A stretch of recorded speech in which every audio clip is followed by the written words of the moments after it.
right, my friends.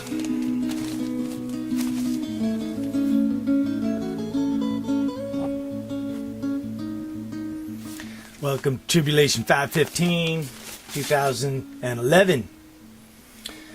Today is November 7th, 2012. We are now in the aftermath of the Obama landslide, or I'm actually going to call it a mudslide, because I felt that this election was one big knockdown, drag out mud fest of slinging mud, personal attacks of one candidate on the other.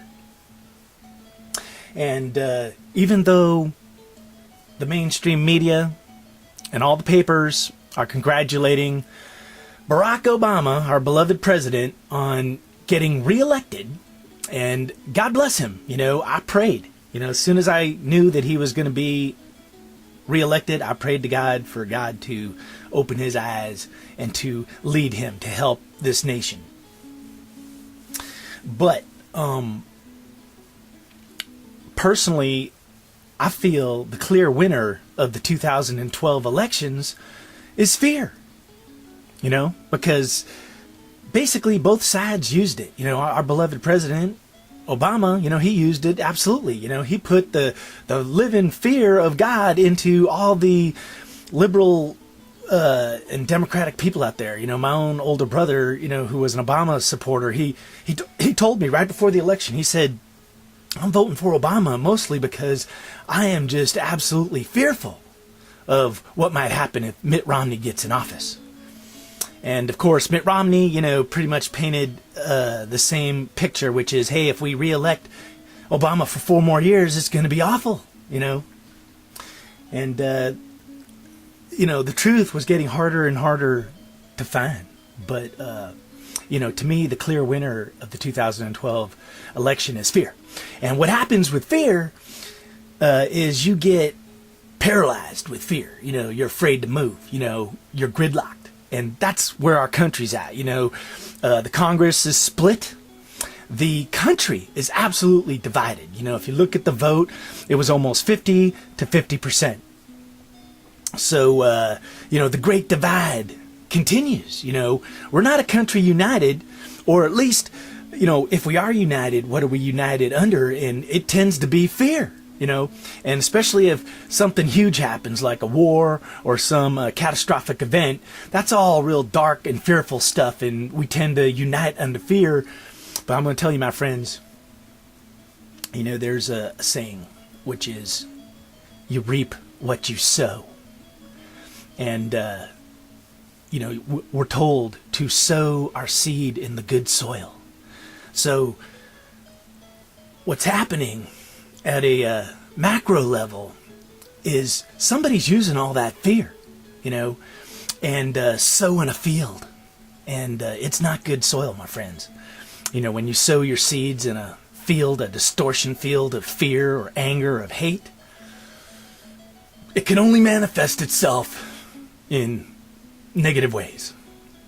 And that's kind of why I'm going to have to stick with, even though I'm looking forward, I see a brighter day, I see a ray of hope, I do, and I will get to that. But, because fear won the election, we got darker days on the horizon. And I'm not saying that to generate more fear, because my message is 100% the opposite, is we should have absolutely no fear. But if we are going to be truthful, and we're entering a point in time where you're going to have to decide, as we're all divided, is whether you're going to stand in truth and in love, or whether you're going to be caught up in a distortion field of negativity, because that's what's going to be happening, is if you're living in denial, if you're not in the truth, if you're in some kind of shadow of distortion, man, life could get rough for you. But,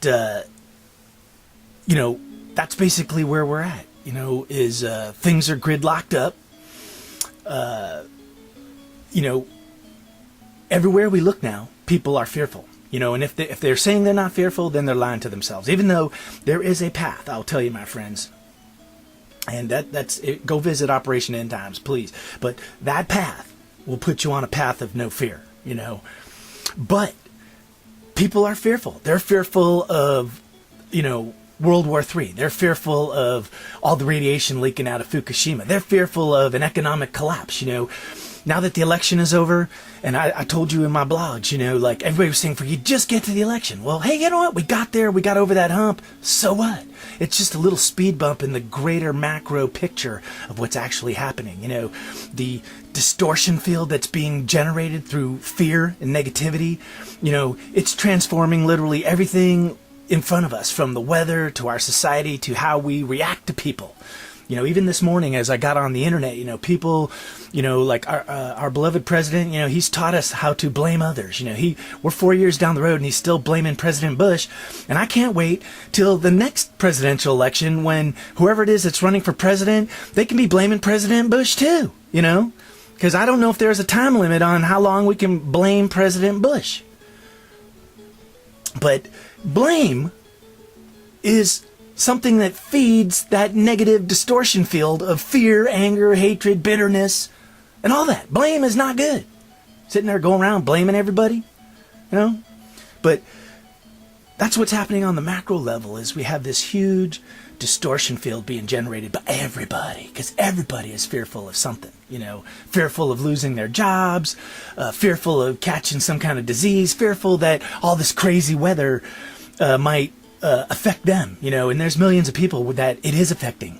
And I'll tell you, it's all connected, the energy that we're generating and the craziness that's all around us, the stormy seas, if we generate positivity, then the reality stream we're in might just calm down, whereas right now it's a raging storm, and the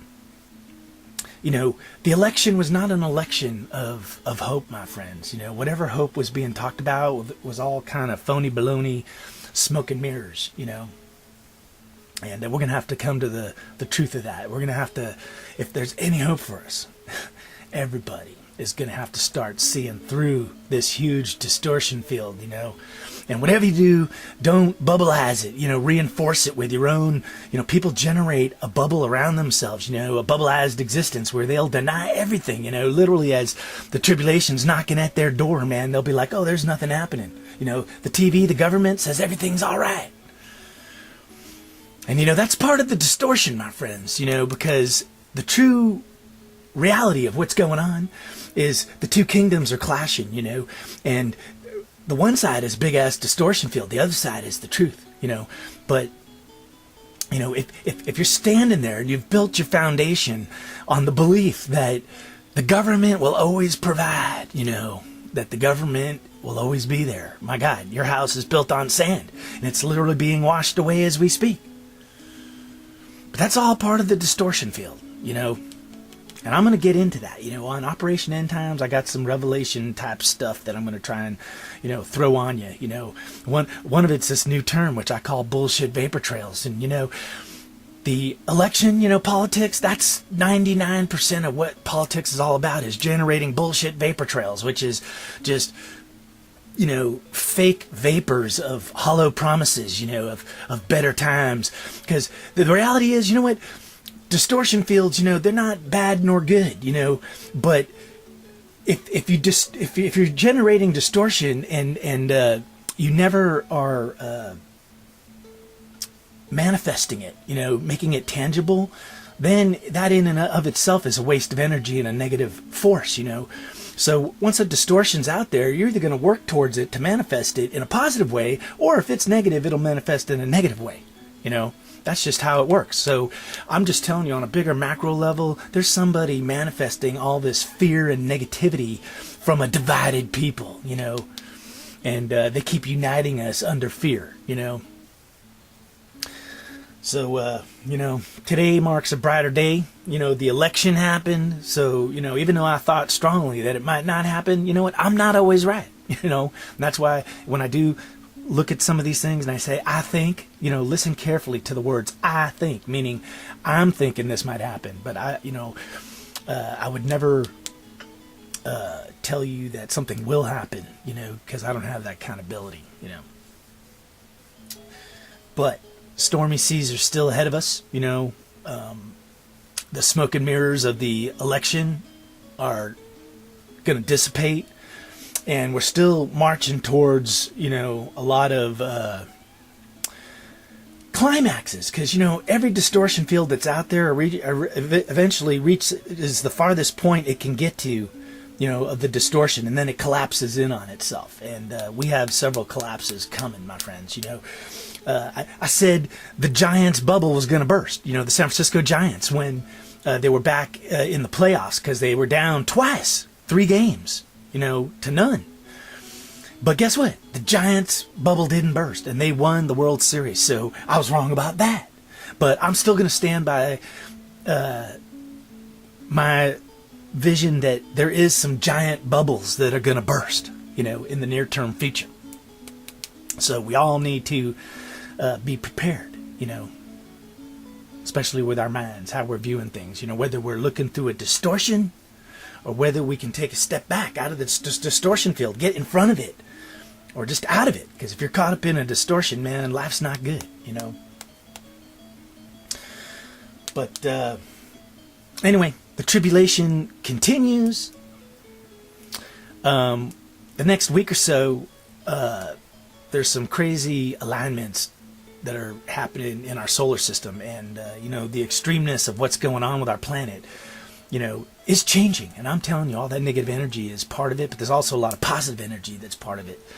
But man, there is huge changes happening. You know, weird things happening with the sun. You know, the fact that the moisture on Earth seems to be changing, you know, because there's these new lower clouds and these new mysterious high upper clouds, the glowing clouds that are in this upper atmosphere, like 85 miles above Earth, you know, and then there's these super heavy, wicked lower clouds, you know, so it's like there's this dividing in the atmospheres of the waters, you know, which is interesting, very interesting. But, you know, we are in the period of the divide, so I've told you. You're going to have to choose a side. There's no straddling the middle. You know, you're on one side or the other. So stay thirsty, my friends. The tribulation continues. God bless America. God bless Barrack Obama. And God bless each and every one of you that is watching this channel. And, you know, first and foremost, you know, have no fear, my friends. Have absolutely no fear. And if you want to know a place you can go to have no fear, that is under the umbrella of Jesus Christ, you know, King of Kings. You know, he'll bring you this peace that is incredible, you know, and you'll actually be able to start seeing through the distortion. He'll rip the veil of the distortion, you know, and then you can start seeing a real brighter day, you know. But big changes got to happen, you know, and the kind of changes that need to happen that haven't happened, you know, the election's not going to bring those kind of changes. You know, the election is bringing more gridlock and paralysis. You know, you watch and see as our country kind of drives off the fiscal cliff in January, you know. But they'll tell you everything's all right, you know, nothing to worry about, you know. All right, I'll catch you later.